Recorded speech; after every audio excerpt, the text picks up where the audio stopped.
তো দর্শক দেখুন, আমরা যে নিয়মিত প্রায় চাক কাটি, চাকটা সেই যে আগে 20 দিন আগে কাটছিলাম চাকটার গরু। দেখুন ওই যে বেলকনিতে, ওই যে কানিতি, ওই যে কানিতি বেলকনিতে এই চাকটা আমরা এখন কাটলাম।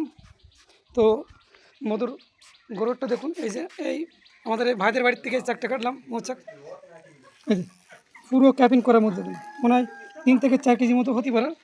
একেবারে খাঁটি মধু, দাদার কাছ থেকে সবাই মধু কিনবেন।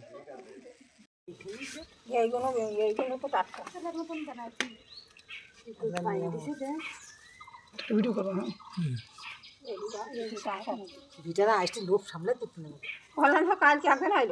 না না, এর দিক ছাড়া আগার দিক করা যাবে ও বাইরের লোক দিকে সব লুট করে নিচে যাবে।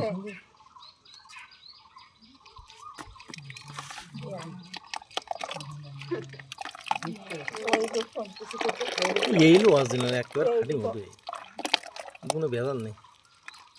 তা বলে ঘুমও চটকাইলো প্রথমে, ট্রেন আর চটকাইনি।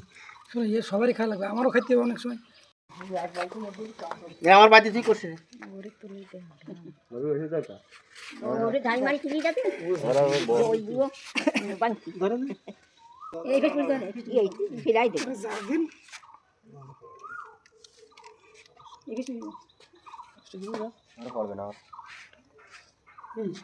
নেট ধরুন, মাথা সরা। মাথা সরাইছে কিন্তু ওজন তুমি জানো ই করি না জানো। আমার বড় শাশুড়া বেন গেল তো পানির মতন টাটকা এখন দিনের মতো সব পানির মতো। এই ওজন চটকাই না জানো। একদম বর্মা যেরকম সরষের তেল না ওরকম সাদা আর তাহলে আল বেরোবে কিন্তু। আর কয়দিন পর আরো লাল হবে শস্যের মতো, আর কয়দিন পর আরো লাল হবে, তারপরে আঠা আগে আমার হাতে লাগবে।